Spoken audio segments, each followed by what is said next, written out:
He leaves a huge legacy and is picked up not just by writers and artists, but also musicians. You know, rock music, for example. Someone like Bob Dylan or Patti Smith, you see it in their lyrics. So, you know, through all kinds of 20th century figures, Blake is an artist we know, whether we've seen and read the work directly or we know it from the wider culture.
Any of these paintings in this room can be photographed, so.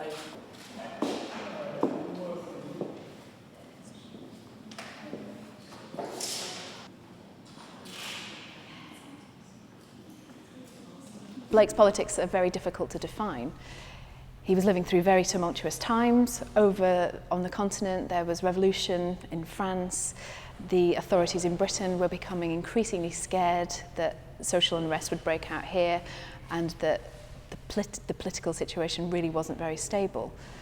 Blake believed that that instability was potentially an opportunity for a better society to emerge, a more fair society. He was against capitalism. He thought the expansion of the British Empire was distasteful. So many people really feel that those beliefs that he held then in the 1790s really resonate now with them today too.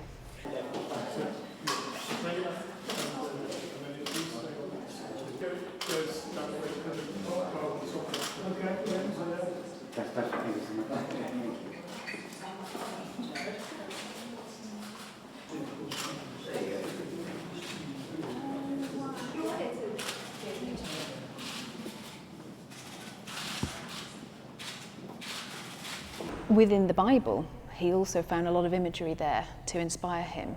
We're standing in front of some of his most vivid and wild images taken from the book of Revelation, of the Day of Judgment, in which the great red dragon comes to unleash terror on those who've sinned.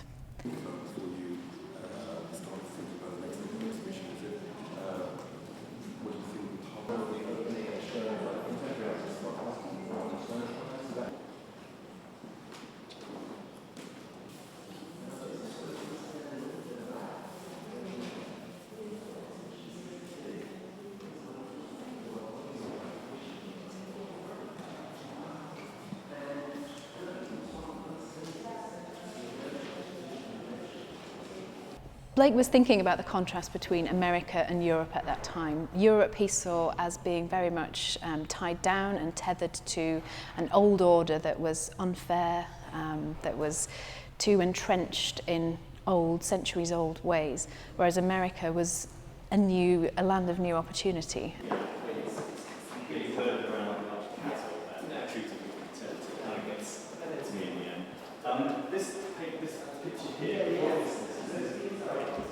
He was certainly anti-slavery.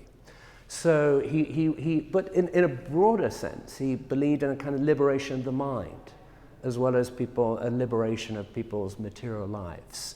So he was a radical in many senses, one would argue, but equally the imagery is very esoteric, of course, and has come to mean different things. People sing Jerusalem in the most, let's say, jingoistic context. So, you know, ultimately this is imagery that's very hard to pin down.